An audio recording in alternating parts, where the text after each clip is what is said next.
Magandang araw mga kaibigan. Bigyan natin ng reaction opinion itong Facebook reel posted by Sarsuela. Sabi lang niya, 10 days before Christmas. In-interview ni Miss Karen Davila si Ombudsman Boying Rimulya. Siningil niya sa utang pangako ba? Magpapasko na, wala pa rin nakukulong. Kasi grabing very confident ang ating ombudsman. May makukulong, may senador pa nga niyang pinangalanan eh. Oh, dinapalpal siya ni Karen Davila. Magpapasko na, wala pa rin nakukulong. Oh, pakinggan natin ang sagot ni ombudsman. Magpapasko na, wala pang nakukulong. Pero nakikita nyo yun, di ba? Relax lang kayo. Relax Meron lang. ka bang i-aanunsyo? Meron din. Hindi na natin i-anunsyo, mangyayari na lang yan. Makikita nyo na lang. Kasi nga, mahirap na magsalita. Basta hintayin nyo lang, lalabas yan. Darating yan. Isa pa.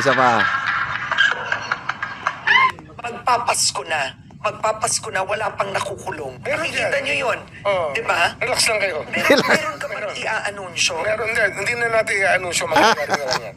Makikita nyo na lang. Kasi nga, mahirap na magsalita. Mahirap na. Basta hintayin nyo lang, lalabas yan. Ay nako. Mahirap na daw magsalita. Magpapasko na. Oh, isa pa. Wala pang nakukulong. Isa pa. Nakikita nyo yun, di ba? Relax lang kayo. Meron ka bang i-aanunsyo? Meron din. Hindi na natin i-anunsyo, mangyayari na lang yan. Makikita nyo na lang. Kasi nga, mahirap na magsalita. Basta hintayin nyo lang, lalabas yan. Darating yan. Ito, may ang kalyado na akbayan, Unipink, nagsalita kahapon. Ito sabi ni Congressman Percy Sindanya. Sabi ni Ombudsman Rimulya, may makukulong na senador ngayong December 15. That was kahapon ha. Oh, 1 hour na lang, sarado ng government office. May nakulong na ba? Akin sina, naunsi pa. Kahapon yun. Kasi nga sinabi niya talaga, may makukulong. Pinangala, if I'm not mistaken, yung sinabi niyang senador, si ex-senator Bong Revilla, pinangalanan niya. Ay, hindi pala, warrant of arrest pala yun. I'm sorry, pinangalanan niya si ex-senator Bong Revilla. Anytime lalabasan ng warrant of arrest. So I don't know sino yung sinabi niyang senador na bago mag December 15 may makukulong na senador. So ito ngayon sinisingil ni Karen Davila. Relax lang. Anyway, relax lang tayo. Mahirap na daw magsalita. Hindi niya na-announce. Hintayin na lang natin. O, sige, maghintay tayo. 9 days to go before Christmas. Di ba may kanta na maghintay ka na lamang? Paano ba yung kanta na yon? Maghintay ka na lamang. Oh, salita sila ng salita eh. Ang una kong narinig ang una kong narinig na nagsabi na maraming magpapasko sa kulungan ay itong DPWH Secretary Vince Dizon. Ulit-ulitin ko ito nung una. Grabe ang paghanga ko, pagrespeto ko dito sa Secretary ng DPWH. Akala ko nakahanap na tayo ng matino na magsiservisyo ng totoo. Yung pala wala rin. Politiko, ipalitiko rin tong si Dizon. Marunong lang magsalita. Itong ginagawa niya sa DPWH, daming kapalpakan din. Wala. Basta appointee ng isang leader na super galing. O, alam niyo na yun. Super galing, super bait, super malinis. Kaya ganyan yung mga appointee niya. O, yun. Maraming magpapasko sa kulungan. Parang I'm not sure, parang may nabasa akong post pati ang Pangulo. Parang nakasabi rin siya na magpapasko sa kulungan. Nasaan na sila?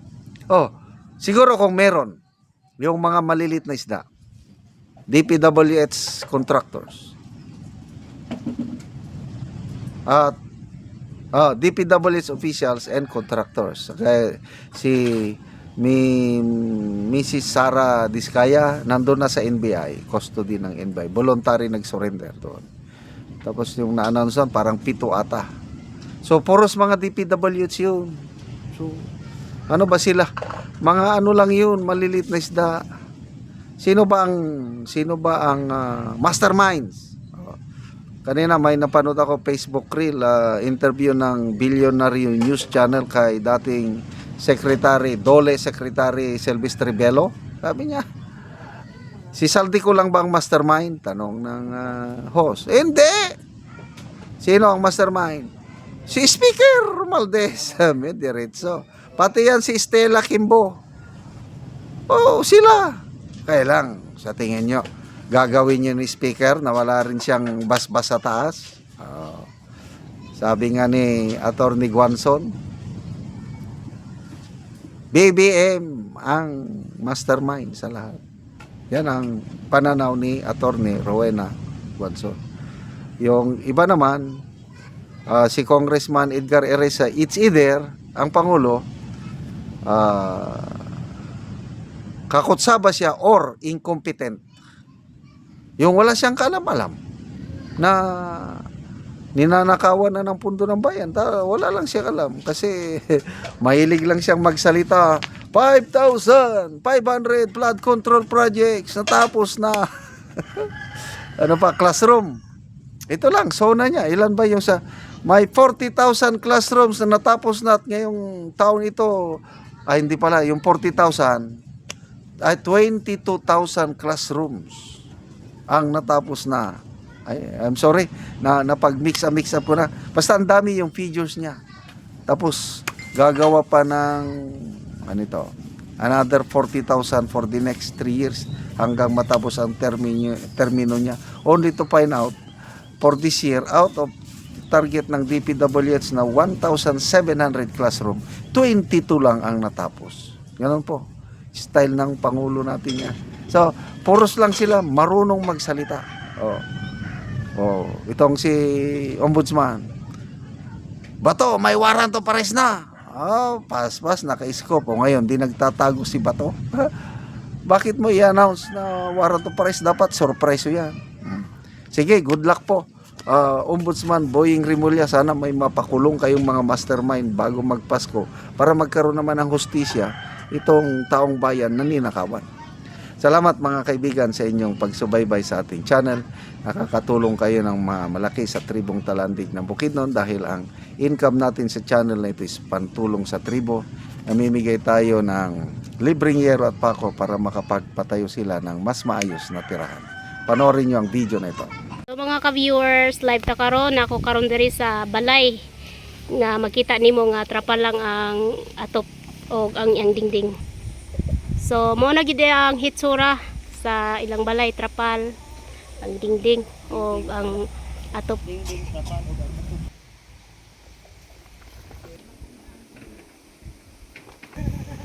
So luoy kayo ang kahimtang sa balay o sa tag-iya dito sa sulod. So atong sudlon para na atong makita. So atong tan-awon si ante. Ayo. Oy. Mayong puntag te. So mo ni ang kahimtang nila ante diri sa sulod. So trapa lang ang ilang atop o apil pod ang ilang dingding. So trapa lang pod ang ilang dingding. So kung muulan, ulanan gid kay sila. So mao pod na ang ilang lutuanan, ilang abuhan. So makita gid nimo nga luoy gid sila. So pila na ni katuig ang inyong balay ante nga sa inyong pagpuyo diri sa inyong balay? Duha na may dere. So duha pa lang ni katuig ang ilang balay ni ante. So trapa lang yod ang ilang dingding o ang ilang atop. So nakay anak te. Na 5 So 5. estudyante ang duha. So pila na day mong edad te? 41. So 41 na si ante. So asay mong bana day ante? Nakawa lagi. naglakaw. Wala. Nangita siya upang ginabuhian. So si ante 5 kabuki ang anak ug mo nilang ilang balay. So subscribe ta mga ka-viewers ug salamat. Mat kay sa Ginoo nga naaragi nakadumdum sa among balay na Oo nga matabangan mo. kuan. Sige ante. Kung saan ang paningkamot. Wa Oo. gyud nga ana ra gid ang payag balay. Sige ante, salamat.